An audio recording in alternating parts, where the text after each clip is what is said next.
இப்போ heat stroke Tamil Nadu ஃபுல்லாகவே சில பேர் பாதிக்கப்படுறத பார்க்குறோம். கவர்மெண்ட் ஹாஸ்பிட்டல் நிறைய ஏற்பாடு பண்ணியிருக்கோம். இப்போ நம்ம கீழ்ப்பாக்கம் ஹாஸ்பிட்டலில் என்ன ஏற்பாடு இருக்குது, என்னென்ன ட்ரீட்மெண்ட் நம்ம கொடுக்குறோம்? இப்போது கீழ்ப்பாக்கம் அரசு மருத்துவமனையை பொறுத்த வரையில் இங்கே இது இந்த ஹீட் ஸ்ட்ரோக் வர்றதுக்கு முன்னாடியே ப்ரிகாஷனரி மெஷர்ஸ் நாங்கள் எடுக்க ஆரம்பிச்சிட்டோம். ஸோ ஒரு பேஷண்ட் வந்தாங்கன்னா அவங்கள ரிசீவ் பண்ணுறதுக்கு முதல்ல வார்டு ரெடி பண்ணி இப்போ 5 ஸ்பெஷல் பெட்ஸ் ஐடென்டிஃபை பண்ணி வச்சுருக்கோம். ஹீட் ஸ்ட்ரோக் வார்டு சொல்லிவிட்டு ஐடென்டிஃபை பண்ணி வச்சு அதில் நம்ம வென்டிலேட்டர்ஸு, நிறைய மற்ற உபகரணங்கள், இன்ஃப்யூஷன் பம்ப், சிரிஞ்ச் பம்ப் இதெல்லாம் வச்சுருக்கோம். அது இல்லாமல் பார்த்திங்கன்னா டெடிக்கேட்டடாக ஒரு டயாலிசிஸ் மிஷின் வச்சுருக்கோம். ஸோ இங்கே இந்த இடத்துல ரொம்ப அதிக ஹீட் ஸ்ட்ரோக், அதாவது severe form of heat stroke patients இங்கே நம்ம கண்டினியூஷன் ஆஃப் கேருக்காக இங்கே நம்ம வைக்க போகிறோம். ஸோ ட்ரீட்மெண்ட் ஆஃப் ஹீட் ஸ்ட்ரோக்குன்னு பார்த்திங்கன்னா எந்த இடத்துல அவங்கள ஐடென்டிஃபை பண்ணுறாங்களோ அந்த இடத்துலையே ட்ரீட்மெண்ட்டை ஸ்டார்ட் பண்ணணும். ஸோ அப்படி பண்ணால் தான் நம்ம அவங்களோட இறப்பு விகிதத்தை நல்லாவே குறைக்க முடியும். ஸோ இப்போ ஒருத்தவங்க வெளியில் போயிருக்காங்க, ஒரு வெயில், ஒரு 10 மணி 12 மணி வெயிலில் போகிறாங்க, திடீர்னு மயக்கமாக இருக்குதுன்னு விழுறாங்க, பக்கத்தில் இருக்கவங்க யாராவது பார்க்குறாங்க அப்படின்னா நம்மளோட பழக்கமே தண்ணி கொடுக்கறது தான் நம்ம பழக்கமே. ஸோ அது ஒரு நல்ல பழக்கம். அதுவும் இல்லாமல் இப்போ கையில் எப்படி தொட்டு பார்க்குறோம், ரொம்ப சூடாக இருக்க மாதிரி இருக்குது உடம்பு அப்படின்னா ஒரு சில்லாக ஒரு ஐஸ் வாட்டரோ ஏதோ ஒன்று பாட்டில் வாட்டர் வாங்கி அவங்க மேலே ஊற்றி விடலாம். இல்லை ஒரு துணி ஏதாவது இருக்குன்னா துணியை நினச்சி தொடச்சி விடலாம். எவ்வளோ டெம்பரேச்சர் இருக்கோ அதுக்கேற்ற மாதிரி நம்மளோட எக்ஸ்போஷர் டு வாட்டர் நம்ம இது பண்ணணும்.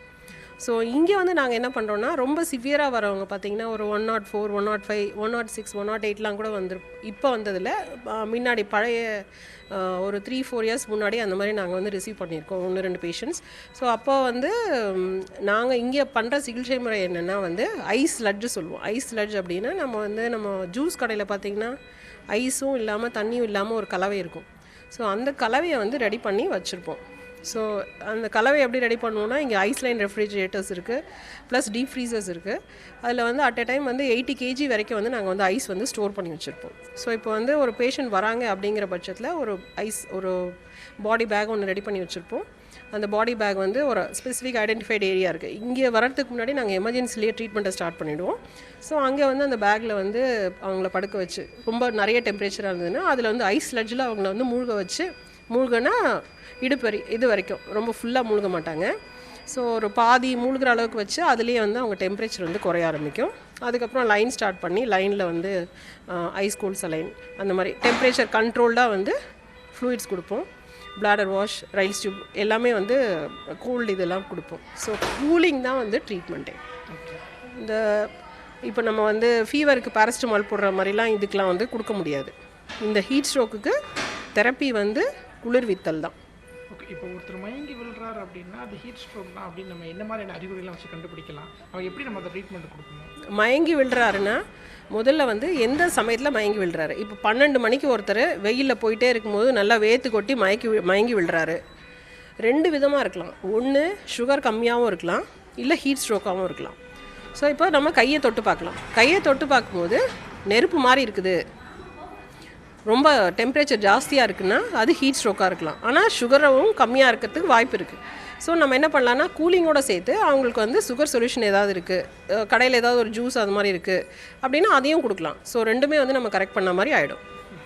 இப்போ யார் இதில் அதிகமாக பாதிக்கப்படுறாங்க, எதனால் பாதிக்கப்படுறாங்க? ஸோ இப்போ யார் இப்போ நம்மளே பார்த்திங்கன்னா இப்போ நம்ம ஒரு சூடான ஒரு ஃபேக்ட்ரிக்குள்ளேயே போகிறோன்னு வச்சுக்கோங்களேன், நமக்கு உடனே ஹீட் ஸ்ட்ரோக் வராது. ஏன்னா நம்மளோட சிஸ்டம் நம்ம காம்பன்சேட் பண்ணுற மாதிரி நம்ம ஹெல்த்தியாக வச்சுருக்கோம்.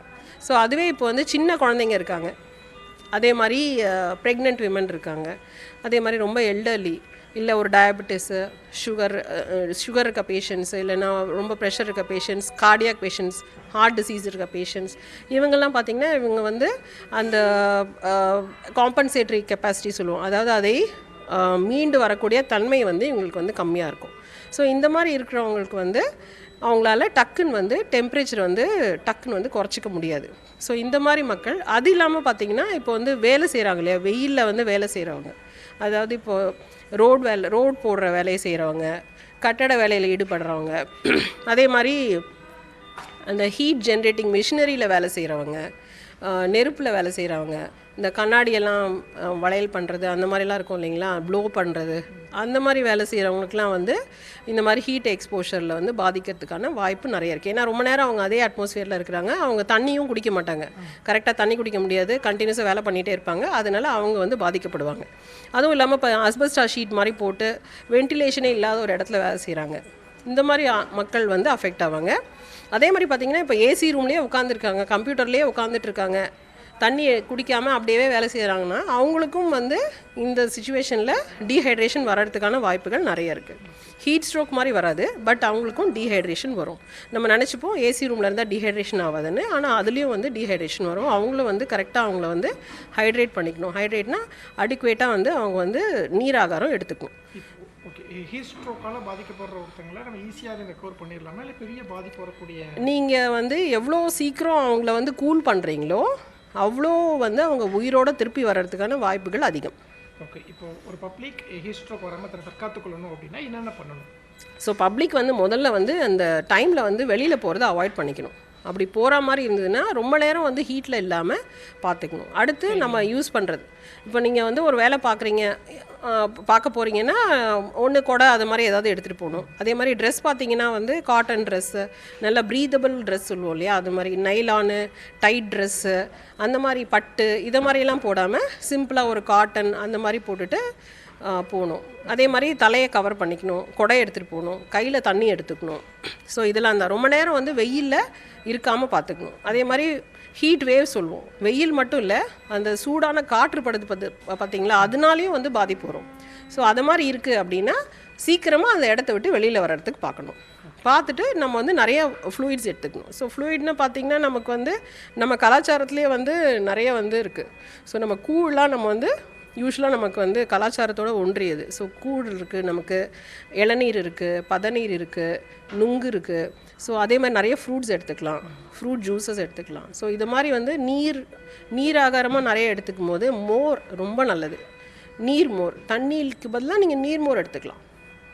ஸோ முதல் அறிகுறி என்னன்னு பார்த்தீங்கன்னா யூரின் வந்து கம்மியாக போகிறது, இல்லைன்னா வந்து யூரின் கலர் வந்து ஹை கலர்ட் சொல்லுவோம், மஞ்சள் கலரில் லைட்டாக கொஞ்சம் போகிறது, இல்லை போனால் லைட்டாக கொஞ்சம் எரியிற மாதிரி இருக்குது, அது மாதிரி இல்லாமல் இருக்கும். அது வந்து கொஞ்சம் க்ரானிக்காக வர்றது.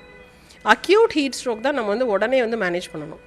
இந்த மாதிரி கொஞ்சம் ஸ்லோவாக ரைஸ் ஆகிறது வந்து டேமேஜ் பெருசாக இருக்காது. தவிர்க்க முடியாத தம்ப்நெயில்ஸ், கலக்கலான கண்டென்ட்ஸ், சினிமாவும் சீரியஸ் பிரச்சனைகளும், பல வருடங்கள் இடைவெளிக்கு பிறகு இந்த படத்துல ஒரு கலகலப்பும் கைகலப்பும், me too love you, thank you sir. அவருக்கு அந்த மாஸ் ஏத்துறது போயிட்டே தான் இருக்காரே தவிர பிரேக்கே இல்லாமல் பிரேக்கிங் நியூஸ் சொல்லும் தந்தி டிவி ஆப். இன்ஸ்டா தலைமுறை வரை இறங்கி அடிக்கும் தந்தி டிவியின் டிஜிட்டல் எக்ஸ்க்ளூசிவ். அது தண்ணிக்குள்ள போகும்போது ஹேங் ஆயிடுச்சு.